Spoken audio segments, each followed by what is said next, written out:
10 سال کی خلافت کے بعد حضرت عمر دنیا سے چلے گئے، لیکن ان کے وفات کے صرف 3 دن بعد حضرت عثمان مسلمانوں کے نئے خلیفہ بنے، جو ایک بڑے صحابی ہونے کے ساتھ ساتھ دنیا کے سب سے امیر لوگوں میں سے بھی تھے، جس کے بعد حضرت عثمان 12 سال تک مسلمانوں کے خلیفہ رہے، جس میں انہوں نے مسلمانوں کو ایک قرآن پر یونائٹ کیا، اسلام کی پہلی کرنسی بنائی، مکہ اور مدینہ کی مسجدوں کو ایکسٹینڈ کیا، جو آج تک جاری ہے۔ لیکن خلافت کی سب سے پہلی اور بڑی بغاوت بھی حضرت عثمان کے دور میں ہی ہوئی۔ لیکن اب مسئلہ یہ ہے کہ اس سب کے بعد بھی لوگ باقی 2 خلیفاؤں کے بارے میں تو بہت جانتے ہیں، لیکن حضرت عثمان کے بارے میں لوگ بہت کم جانتے ہیں۔ حالانکہ حضرت عثمان کی سٹوری بہت ہی انسپائرنگ ہے، کیونکہ حضرت عثمان خلیفہ بننے سے بہت سال پہلے مکہ کے کسی عام گھر میں نہیں، بلکہ مکہ کے سب سے رچ خاندان بنو امیہ میں پیدا ہوئے، اور ان کے والد عفان کا مکہ میں کپڑوں کا بہت بڑا بزنس تھا، جو مکہ سے باہر روم اور یمن تک پھیلا ہوا تھا۔ لیکن اچانک ایک دن جب حضرت عثمان کی ایج بہت ہی کم تھی، ان کے والد عفان کسی سفر سے واپس آتے ہوئے فوت ہو گئے۔ فوت ہونے سے پہلے عفان کے 2 ہی بچے تھے، بیٹا عثمان اور بیٹی آمنہ۔ اسلام سے پہلے عرب کا سسٹم یہ تھا کہ باپ کے مرتے ہی سارا کا سارا مال اس کے بیٹے کی طرف جاتا تھا اور بیٹیوں کو کچھ نہیں ملتا تھا۔ اسی لیے آف کورس عفان کا پورا بزنس اور سارا مال بہت ہی کم ایج میں حضرت عثمان کو ملا، جس کی وجہ سے بہت ہی کم ایج میں حضرت عثمان مکہ کے سب سے امیر لوگوں میں سے ایک بنے۔ اسی لیے مکہ کے سارے جوان لڑکے حضرت عثمان کو ایک رول ماڈل کی طرح دیکھتے تھے۔ اتنا زیادہ پیسہ ہونے کے بعد بھی حضرت عثمان نے مکہ کے باقی شہزادوں کی طرح ایک عیاشی کی زندگی گزارنے کے بجائے اپنے خاندان کے بزنس پر فوکس کیا اور اسے ایک انٹرنیشنل بزنس بنایا۔ اپنے اسی بزنس کی وجہ سے حضرت عثمان مکہ میں اتنے فیمس ہوئے کہ مکہ کی مائیں اپنے بچوں سے کہا کرتی تھی کہ میں تم سے اتنی محبت کرتی ہوں جتنی قریش عثمان سے کرتے ہیں۔ اب جب حضرت عثمان مکہ میں اپنے کپڑوں کا بزنس کر رہے تھے، وہاں ایٹ دا سیم ٹائم ایک دوسرے آدمی کا بزنس بھی بہت تیزی سے آگے بڑھ رہا تھا، حضرت ابو بکر رضی اللہ تعالیٰ عنہ۔ اور یہی سے ان 2 گریٹ صحابہ کی دوستی شروع ہوئی۔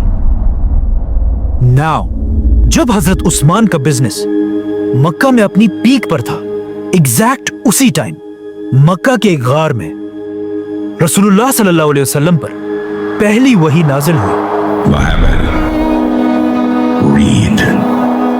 آپ صلی اللہ علیہ وسلم کے گھر والوں کے بعد سب سے پہلے اسلام ابو بکر رضی اللہ تعالیٰ عنہ نے قبول کیا، اور اسلام قبول کرتے وہ سیدھا اپنے دوست عثمان رضی اللہ تعالیٰ عنہ کے پاس گئے اور انہیں بھی اسلام کی طرف لے کر آئے۔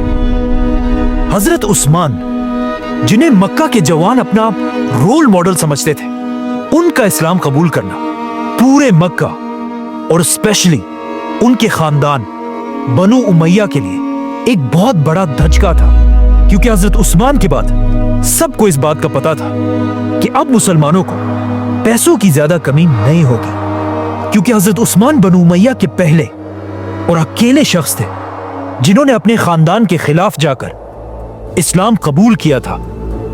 جب آپ صلی اللہ علیہ وسلم مکہ میں لوگوں کو اسلام کی طرف بلانے لگے تو پہلے لوگوں کا خیال تھا کہ محمد صلی اللہ علیہ وسلم یہ سب کچھ صرف اپنے خاندان بنو ہاشم کو پروموٹ کرنے کے لیے کر رہے ہیں، اسی لیے لوگ اسلام کو صرف ایک قبیلے کا ریلیجن سمجھتے تھے۔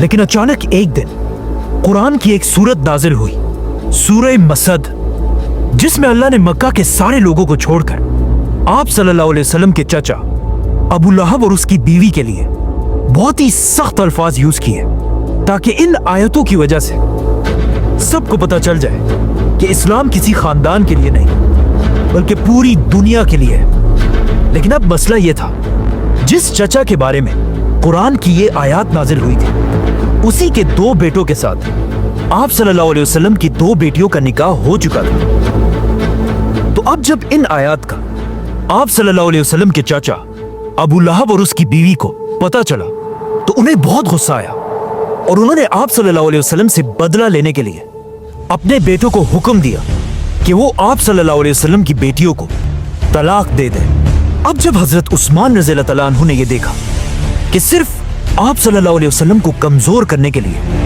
उनकी बेटियों को तलाक दिया गया, तो वो सीधा आप सल्लल्लाहु अलैहि वसल्लम के पास पहुंचे और उनसे उनकी बेटी रुकैया का हाथ मांगा। इस तरह हजरत उस्मान रज़ियल्लाहु तआला अन्हु आप सल्लल्लाहु अलैहि वसल्लम के बहुत ही करीब हो गए। ये देखकर उनका खानदान बनु उमैया आखिर और बर्दाश्त नहीं कर सका, क्योंकि ये बनु उमैया के लिए एक बहुत बड़ी बेइज्जती थी। तो अब बिल्कुल बाकी मुसलमानों की तरह बनु उमैया भी हजरत उस्मान जैसे पावरफुल इंसान पर जुल्म करने लगे। कहा जाता है कि उनके एक चचा हाकम उन्हें रस्सियों से बांधकर मारा करते थे और उनका पूरा खानदान उन्हें इस्लाम छोड़ने का कहता रहता था। लेकिन हजरत उस्मान इस सब के बाद भी अपने खानदान के खिलाफ जाकर आप सल्लल्लाहु अलैहि वसल्लम के साथ खड़े रहे। इसके कुछ ही अरसे बाद मक्का में आखिर एक ऐसा टाइम आया कि अब कुछ मुसलमान अब और यहाँ नहीं रह सकते थे, क्योंकि अब मक्का वालों ने मक्का के 2 मुसलमानों को शहीद कर दिया था। तो रसूलुल्लाह सल्लल्लाहु अलैहि वसल्लम ने इन मुसलमानों को हुक्म दिया कि वो अरब को छोड़कर हबशा की तरफ हिजरत करें, जहां एक नेक बादशाह उनकी जरूर मदद करेगा। आप सल्लल्लाहु अलैहि वसल्लम के इस हुक्म के बाद हजरत उस्मान अपनी बीवी रुकैया और कुछ और मुसलमानों के साथ अरब को छोड़कर इथियोपिया मतलब हबशा की तरफ चले गए और वहां जाकर अगेन हजरत उस्मान ने अपनी बिजनेस की नॉलेज को यूज करके एक नया बिजनेस स्टैब्लिश किया। अब जब हजरत उस्मान यहाँ हबशा में थे, वहां मक्का वालों ने आप सल्लल्लाहु अलैहि वसल्लम और उनके खानदान का बायकॉट करके उन पर बहुत जुल्म किया। लेकिन हजरत उस्मान मक्का से बहुत दूर होने की वजह से आप सल्लल्लाहु अलैहि वसल्लम की मदद नहीं कर सके। 4 साल हबशा में गुजारने के बाद अचानक हबशा में एक अफवाह फैली कि मक्का के सारे लोग इस्लाम कबूल कर चुके हैं। ये सुनकर हजरत उस्मान और बाकी मुसलमान हबशा छोड़कर वापस मक्का की तरफ आए। लेकिन यहाँ आकर उन्होंने देखा कि ये सब कुछ बिल्कुल झूठ था। लेकिन अब मक्का से वापस हबशा जाने के बजाय रसूलुल्लाह सल्लल्लाहु अलैहि वसल्लम ने मुसलमानों को मदीना की तरफ हिजरत करने का हुक्म दिया। अब मदीना मक्का से बिल्कुल ऑपोजिट एक बहुत ही गरीब इलाका था और वहां पर मुसलमानों के हालात इतने खराब थे कि उन्हें पीने के लिए पानी भी अवेलेबल नहीं था। यह देखकर रसूलुल्लाह सल्लल्लाहु अलैहि वसल्लम ने मदीना के सारे मुसलमानों को जमा किया और उनसे कहा कि जो भी मुसलमान उस यहूदी से ये कुआं बेर रोमा खरीद कर मुसलमानों के लिए खोल देगा, उसकी जगह जन्नत में होगी। अब मदीना में ऑफ कोर्स कोई भी ऐसा नहीं था जो इतने सख्त हालात में इस कुएं को अफोर्ड कर सकता हो। लेकिन सिर्फ एक शख्स ऐसा था जिसका बिजनेस शाम, यमन और अब हबशा तक फैला हुआ था, हजरत उस्मान। हजरत उस्मान सीधा उस यहूदी के पास गए, लेकिन उस यहूदी ने कहा कि मैं ये कुआं नहीं बेचना चाहता, क्योंकि इस कुएं के पानी पर उसने टैक्स लगाया था और इस पानी को बहुत महंगा बेचता था। तो हजरत उस्मान ने इस यहूदी के साथ एक डील की और उससे आधा कुआं खरीदा। मतलब एक दिन ये कुआं हजरत उस्मान का होगा और एक दिन यहूदी का। उस यहूदी ने ये ऑफर खुशी से एक्सेप्ट कर ली। लेकिन कुछ दिनों बाद उसे पता चल गया कि ये उसने बहुत बड़ी गलती की है, क्योंकि जिस दिन ये कुआं हजरत उस्मान के पास होता था, उस दिन मदीना के सारे लोग आकर इस कुएं से पानी भरकर ले जाते थे और अगले दिन यहूदी के पास कोई भी पानी लेने के लिए नहीं आता था। मतलब इस कुएं से यहूदी की कमाई बिल्कुल खत्म हो चुकी थी। तो इस यहूदी ने हजरत उस्मान के पास आकर मजबूरन उन्हें सारा कुआं बेच दिया और इस तरह हजरत उस्मान ने 20,000 दरहम में ये कुआं खरीदकर मुसलमानों के लिए डोनेट कर दिया। ये हजरत उस्मान की इतनी बड़ी डोनेशन थी कि इसे आज तक पूरी दुनिया याद करती है, क्योंकि ये कुआं और इसके पास जमीन आज तक हजरत उस्मान के नाम पर सऊदी अरब में रजिस्टर्ड है। और इस कुएं और इसके आसपास जमीन से जितनी इनकम आती है, उससे हजरत उस्मान के नाम पर ही مدینہ میں ایک بہت بڑا ہوٹل بنایا گیا ہے. یہ ہوٹل ہر سال حضرت عثمان کے نام پر 50 ملین ریال کماتا ہے. 5 کروڑ ریال, جو آلموسٹ 400 کروڑ روپے بنتے ہیں, جسے پورا کا پورا غریبوں میں تقسیم کر دیا جاتا ہے.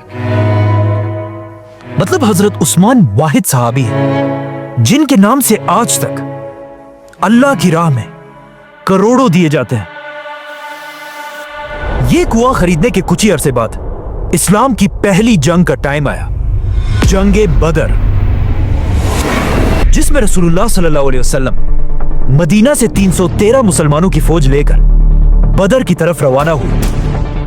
لیکن مسئلہ یہ تھا کہ حضرت عثمان مسلمانوں کی اس فوج میں نہیں تھے, کیونکہ ان کی بیوی اور آپ صلی اللہ علیہ وسلم کی بیٹی رقیہ کی طبیعت بہت خراب تھی.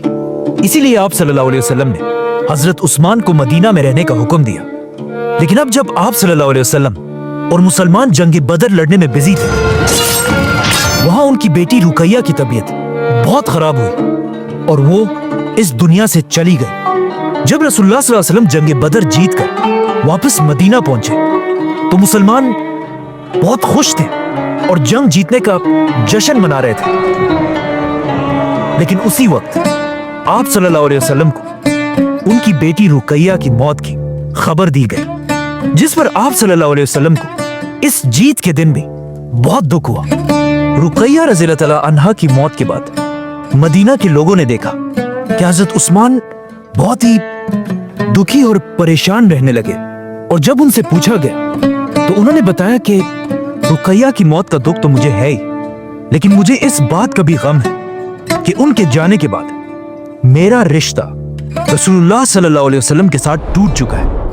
یہ سن کر آپ صلی اللہ علیہ وسلم نے اپنی دوسری بیٹی ام کلثوم کی شادی بھی حضرت عثمان سے کرائی, جس کے بعد حضرت عثمان کا نام ذو النورین پڑا, مطلب 2 نوروں والا. بدر کی جنگ ایسا ایک ہی ایونٹ تھا جس میں حضرت عثمان مسلمانوں کے ساتھ شامل نہیں تھے, کیونکہ بدر کے بعد حضرت عثمان اسلام کی ہر بڑی جنگ, احد اور خندق جیسی بڑی جنگوں میں شامل تھے. اور اس کے بعد آیا حضرت عثمان کی زندگی کا سب سے امپورٹنٹ ایونٹ کہ جب خندق کی جنگ کے بعد مسلمان مدینہ سے عمرہ کرنے کے لیے مکہ کی طرف روانہ ہوئے. جیسے ہی مسلمان مکہ کے قریب پہنچے, رسول اللہ صلی اللہ علیہ وسلم نے حضرت عمر کو حکم دیا کہ جاؤ اور مکہ کے لیڈر ابو سفیان سے بات کرو کہ ہم کسی جنگ کے لیے نہیں بلکہ صرف اور صرف عمرہ کرنے کے لیے آئے ہیں. یہ سن کر حضرت عمر نے آپ صلی اللہ علیہ وسلم سے کہا کہ میرا خاندان مکہ میں اتنا سٹرونگ نہیں ہے کہ وہ میری حفاظت کر سکے, آپ میری جگہ عثمان رضی اللہ تعالیٰ عنہ کو بھیجیں, کیونکہ ان کا خاندان بنو امیہ ہے جن سے اس وقت مکہ میں کوئی بھی طاقتور نہیں ہے. آپ صلی اللہ علیہ وسلم کو بھی یہ بات پسند آئی اور انہوں نے حضرت عمر کو چھوڑ کر اس اتنی امپورٹنٹ ڈیل کے لیے حضرت عثمان کو بھیجا. اب جب حضرت عثمان مکہ کی طرف چلے گئے تو لوگوں نے یہاں آپ صلی اللہ علیہ وسلم سے پوچھا کہ کیا ایسا ہو سکتا ہے حضرت عثمان سب سے پہلے جا کر کعبہ کا طواف کر کے واپس آ جائے؟ تو رسول اللہ صلی اللہ علیہ وسلم نے کہا کہ جتنا میں عثمان کو جانتا ہوں وہ مجھ سے پہلے کبھی بھی طواف نہیں کرے گا. جیسے ہی حضرت عثمان مکہ پہنچے وہاں ایگزیکٹلی ایسا ہی ہوا. مکہ والوں نے حضرت عثمان سے کہا کہ آپ باقی مسلمانوں کو چھوڑیں, آپ بڑے خاندان سے ہیں اور خود کعبہ کا طواف کر کے واپس چلے جائیں. لیکن حضرت عثمان نے انہیں کہا کہ میں کبھی بھی آپ صلی اللہ علیہ وسلم سے پہلے طواف نہیں کروں گا. اب مکہ والے مسلمانوں کو بس تکلیف دینے کے لیے حضرت عثمان کے ساتھ اس ڈیل کو ڈیلے کرنے لگے, جس کی وجہ سے حضرت عثمان کئی دن تک مکہ میں ہی رہے. اچانک وہاں مسلمانوں کے کیمپ یہ افواہ پھیلی کہ مکہ والوں نے رسول اللہ صلی اللہ علیہ وسلم کے میسنجر عثمان کو شہید کر دیا ہے, اور یہ آپ صلی اللہ علیہ وسلم کی ایسی توہین تھی جسے ایکسپٹ کرنا امپاسبل تھا. اب تک مسلمان کسی جنگ کے لیے تو نہیں آئے تھے, لیکن مکہ والوں کی اس حرکت کے بعد آپ صلی اللہ علیہ وسلم نے اپنی اسٹریٹجی بدل دی اور مسلمانوں سے ایک درخت کے نیچے بیعت لینا شروع کی کہ ہم اپنے خون کے آخری قطرے تک حضرت عثمان کے بدلے کے مکہ والوں سے لڑیں گے. जिसके बाद सारे मुसलमानों ने आकर रसूलुल्लाह सल्लल्लाहु अलैहि वसल्लम के हाथ पर बैत की और हजरत उस्मान रज़ियल्लाहु तआला अन्हु की तरफ से आप सल्लल्लाहु अलैहि वसल्लम ने एक हाथ दूसरे हाथ पर रखकर उनकी तरफ से भी बैत की। मतलब मुसलमानों की पूरी फौज हजरत उस्मान के लिए अपनी जान देने के लिए तैयार थे। लेकिन यह जंग कभी हुई नहीं, क्योंकि ये एक झूठी अफवाह थी और हजरत उस्मान बिल्कुल सही सलामत वापस आकर मुसलमानों के साथ शामिल हुए। इस बैत को बैतुर रिजवान कहा जाता है और ये इतनी इंपॉर्टेंट बैत थी कि जिस दरख्त के नीचे मुसलमानों ने बैत की थी उस दरख्त का जिक्र कुरान में भी हुआ है। अब यहाँ पर एक बहुत ही इंटरेस्टिंग बात है कि इस सब से बहुत साल बाद हजरत उमर की खिलाफत में जब भी मुसलमान हज करने आते थे वो इस दरख्त के पास जाकर भी हाजिरी लगाते थे, जो एक ऐसा काम था जिसका इस्लाम में कोई जिक्र नहीं है। और हजरत उमर नहीं चाहते थे कि मुसलमान इस्लाम में नए नए रिवाज बनाए, तो हजरत उमर ने अपनी खिलाफत में हुक्म दिया कि इस दरख्त को काट दिया जाए। इसीलिए आज तक किसी को नहीं पता कि वो दरख्त आखिर कहां पर था। इसके बाद हजरत उस्मान की मदीना में इतनी अहमियत थी कि एक दिन रसूलुल्लाह सल्लल्लाहु अलैहि वसल्लम किसी छोटी जंग पर मदीना से कहीं दूर चले गए और जाने से पहले उन्होंने अपनी जगह मदीना का लीडर हजरत उस्मान को बनाया। इसके बाद इस्लाम के हर इवेंट में हजरत उस्मान आप सल्लल्लाहु अलैहि वसल्लम के करीबी साथी रहे। खैबर, फतेह मक्का, हुनैन, इन सारी जंगों के बाद आखिर एक ऐसी जंग आई जिसकी वजह से आज तक हजरत उस्मान को याद किया जाता है। इसी तरह इस्लाम पूरे अरब में फैल गया और अब मुसलमानों की जंग सीधा उस वक्त की सुपर पावर रोमन एम्पायर से होने लगी। लेकिन रोमन एम्पायर से लड़ना कोई आसान काम नहीं था। उसके लिए मुसलमानों को बहुत ज्यादा माल और ताकत की जरूरत थी। तो आप सल्लल्लाहु अलैहि वसल्लम ने जंगे तबूक के लिए मुसलमानों की 30,000 की फौज जमा की। तो अब 30,000 की फौज को मैनेज करना एक बहुत ही मुश्किल काम था।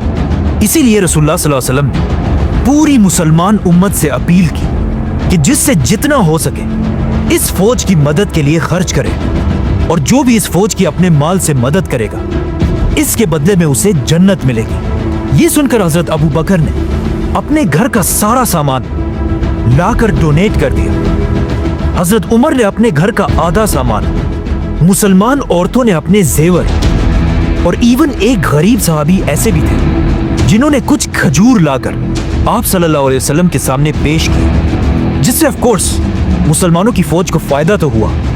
लेकिन असल में इस पूरी फौज के पीछे सबसे ज्यादा फंडिंग सिर्फ एक ही सहाबी की थी, हजरत उस्मान। जब मुसलमान हर तरफ से तबूक की जंग के लिए जमा होने लगे तो हजरत उस्मान ने उनके लिए सबसे पहले 1000 ऊंट, 70 घोड़े, 10,000 गोल्ड कॉइन्स, 70,000 सिल्वर कॉइन्स, ये सब मुसलमानों की फौज को डोनेट कर दिए, जिसका अगर आज हिसाब लगाया जाए तो ये बिलियंस ऑफ रुपीस बनते हैं। रसूलुल्लाह सल्लल्लाहु अलैहि वसल्लम ने इन सिक्कों को अपने हाथ में पकड़कर कहा, आज के बाद उस्मान जो भी करे उसे कोई नुकसान नहीं होगा।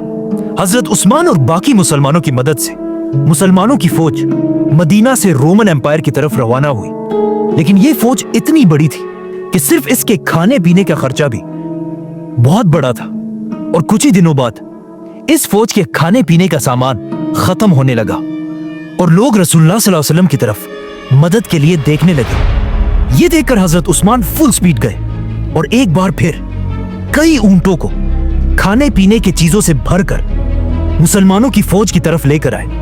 जब आप सल्लल्लाहु अलैहि वसल्लम ने हजरत उस्मान के इस काफिले को दूर से आता हुआ देखा तो वो बहुत खुश हुए और उन्होंने लोगों से कहा कि वो देखो, तुम्हारी मदद के लिए सुर्ख ऊंट सामान ला रहे हैं। और जैसे ये काफिला पहुंचा, आप सल्लल्लाहु अलैहि वसल्लम ने अल्लाह से दुआ की कि या अल्लाह, मैं उस्मान से खुश हूं और आप भी उस्मान से राजी हूं। अब मसला यह था कि जैसे ही मुसलमान तबूक की जंग के लिए पहुंचे, रोमन एम्पायर की फौज पहले ही वहां से भाग चुकी थी। मतलब कोई जंग हुई नहीं। तो अब चाहिए तो यह था कि हजरत उस्मान अपना सारा डोनेट किया हुआ माल मुसलमानों की फौज से वापस ले लेते, लेकिन उन्होंने ऐसा नहीं किया। اور جنگ نہ ہونے کے باوجود بھی اپنا یہ سارا مال مدینہ کی ریاست کو ڈونیٹ کر دیا۔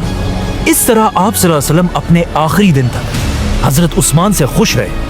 اسی لیے ان کی وفات کے بعد اسلام کے پہلے خلیفہ ابو بکر رضی اللہ تعالیٰ عنہ نے حضرت عثمان کو اپنا بڑا منسٹر بنایا، اور حضرت عثمان اسی طرح اپنے بزنسز کی طاقت سے مسلمانوں کی اس خلافت کو سپورٹ کرتے رہے، جس کے بعد حضرت عمر کی خلافت میں بھی حضرت عثمان ان کے سب سے بڑے منسٹرز میں سے رہے۔ لیکن جیسے ہی حضرت عمر کی شہادت کے بعد حضرت عثمان مسلمانوں کے خلیفہ بنے، رومن اور پرشین امپائر کے بادشاہوں کو سمجھ آ گئی کہ یہی ٹائم ہے مسلمانوں کی اس خلافت کو ختم کرنے کا، اور انہوں نے مسلمانوں کی اس خلافت پر ہر طرف سے حملہ کر دیا۔ تو اب حضرت عثمان نے یہ پروف کرنا تھا کہ وہ حضرت عمر کی اس اتنی بڑی خلافت کو ڈیفینڈ کر سکتے ہیں یا نہیں۔ سبسکرائب